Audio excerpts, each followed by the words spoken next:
E aí pessoal, tudo bem com vocês? Aqui um Esquilo. E bem, estamos aqui de novo, mais um dia. E finalmente podemos mostrar algo um pouco diferente, né? Porque temos o jogo da Champions. Sim, finalmente meus amigos, a Champions League está de volta. Estamos já na semifinal e tivemos o jogo de ontem, Real Madrid contra Manchester City, né? Praticamente o atual campeão e o time que está tentando de todas as maneiras ganhar a Champions e que praticamente quase faz umas 3 temporadas, 4 temporadas seguidas que o time está sempre chegando na semifinal, que é o Manchester City.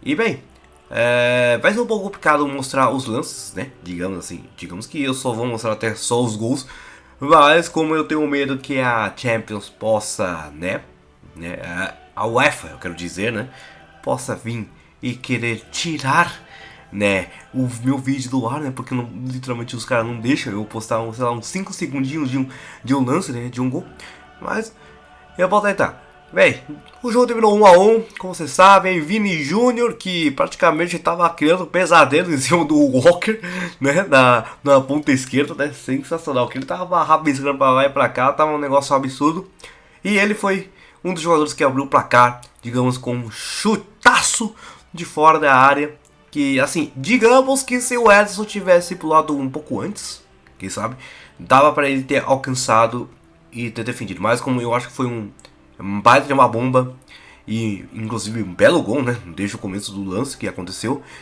E, cara, sensacional o gol do Vini Júnior. Mas o Manchester City, que praticamente, mesmo antes de tomar o gol do Real Madrid, tava dominando o jogo, né? Como a gente sabe, né? Posse de bola, a tática do Guardiola, como sempre funciona assim do time ter menos posse de bola do time adversário e tentar dominar a partida inteira. E bem, no segundo tempo, o Kevin De Bruyne conseguiu empatar o jogo com um chute que é um pouco parecido com o que ele fez contra o Brasil. Só que obviamente ele estava numa posição um pouco mais diferente, estava mais no meio e foi mais assim. Digamos que um bom goleiro como é o Courtois, né, melhor goleiro do mundo, dificilmente ele pegaria uma bola dessa porque também foi uma bomba. Literalmente é uma bomba que ele chutou, acertou em cheio, foi lindo, né? E inclusive esse gol foi erro da parte do Real Madrid, né? Ou digamos mais na parte do erro do Camavinga, né, que perdeu a posse de bola durante a jogada. Mas aconteceu o gol, terminou 1 a 1 e semana que vem a gente vai ver como vai ser lá no Etihad Stadium.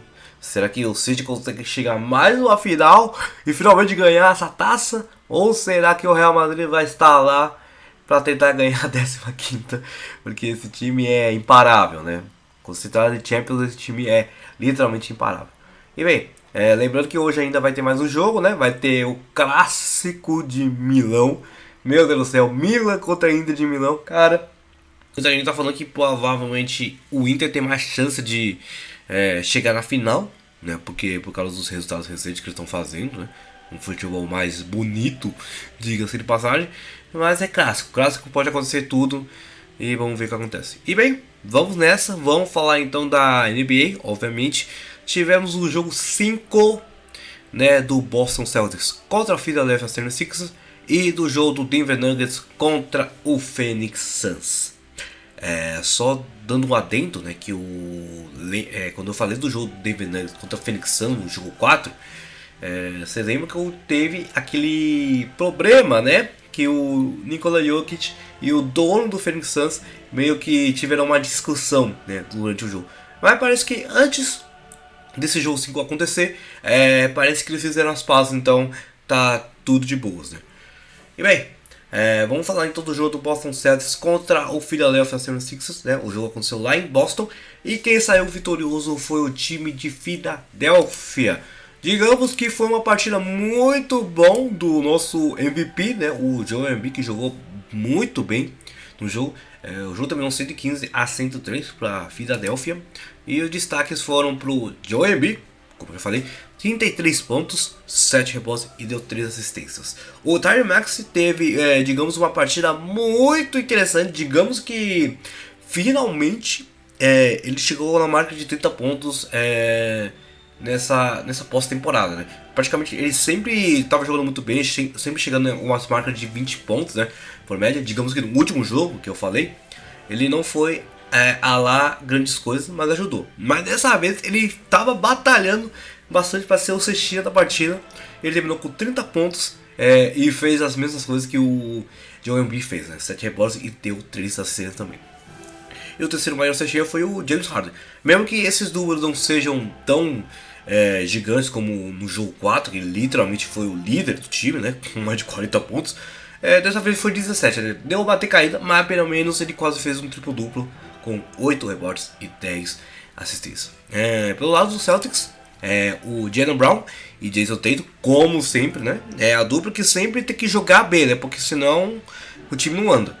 E Jason Tatum terminou com 36 pontos, 10 rebotes, double-double e 5 assistências. Enquanto o Jaylen Brown, 24 pontos, 3 rebotes e 2 assistências. E o terceiro foi o Marcus Smart.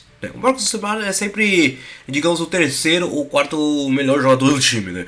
Nessa série ou nessa pós-temporada sempre ele foi dessa constância, assim, né? Ou era ele ou era o Malcolm Brogdon, né? Sempre como os principais jogadores do time. Mas ele terminou com 14, pegou 3 rebotes, deu 4 assistências. Bem, agora vamos pro jogo do Nuggets contra o Suns, né?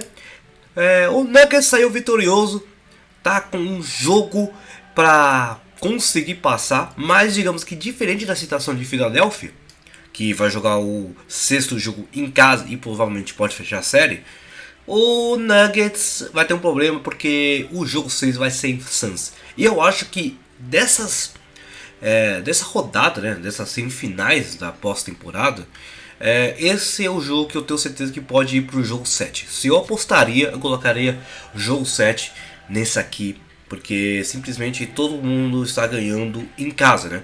O jogo aconteceu em Denver e o Nuggets ganhou de 118-102 do Phoenix Suns, né? Destaques para o time do Denver Nuggets, obviamente vai para o Nikola Jokic, que fez mais um triplo-duplo nessa série, meu Deus do céu. Só que diferente da partida que ele tinha perdido, que foi o jogo anterior, inclusive, ele marcou um pouco menos pontos dessa vez, né? Mas de qualquer maneira, não tira o mérito que ele, basicamente, como muita gente fala, ele mereceu ser MVP da temporada de novo. Porque o que ele está fazendo de números é um absurdo. Ele está mantendo a constância que ele estava na temporada regular, que era triplo-duplos quase todo jogo, né? Bem, ele fez 29 pontos, 13 rebotes e 12 assistências, né? Dessa vez o Jamal Murray não foi o segundo maior cestinha da equipe, mas o segundo foi alguém que veio do banco, que foi o Bruce Brown Jr. com 25 pontos, 5 rebotes e 1 assistência. E aí sim veio o Jamal Murray junto com o Michael Porter Jr. Dividindo o pódio aqui. E eu vou destacar de novo, eu acho que o Michael Porter Jr., né? Assim, o Michael Porter Jr. jogou menos tempo que o Jamal Murray, né, que jogou 37 e jogou só 28, mas ele marcou a mesma pontuação, 19 pontos. Só que ele fez 8 rebotes e deu 2 assistências, né? O Jamal Murray foi 5 rebotes e 6 assistências, né?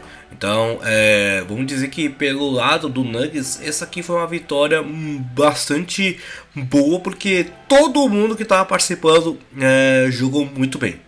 Muito bem mesmo. Pelo menos uns 5 jogadores do Denver Nuggets passaram da margem de 10 pontos, né? Dos 2 dígitos.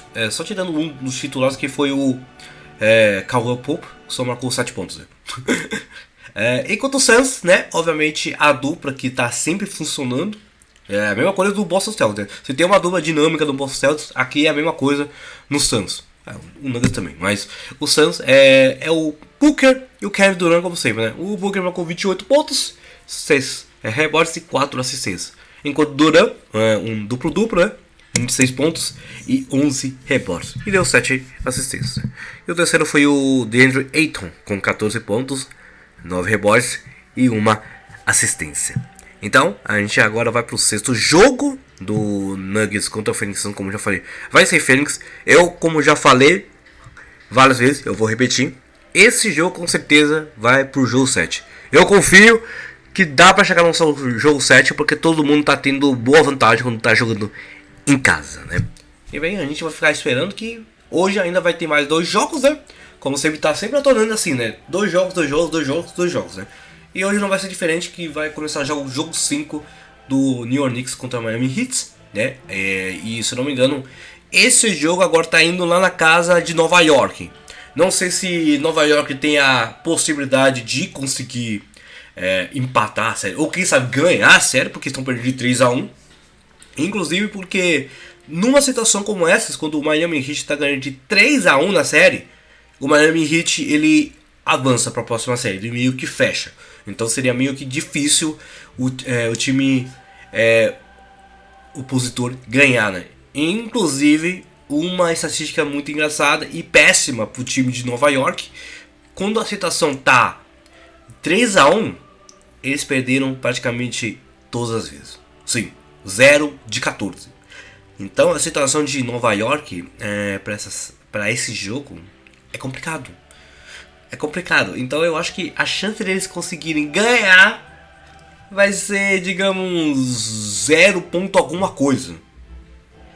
Sim, estou colocando uma porcentagem um pouco mínima, porque né, o New York Knicks nunca conseguiu ganhar uma série quando estava abaixo de 3-1.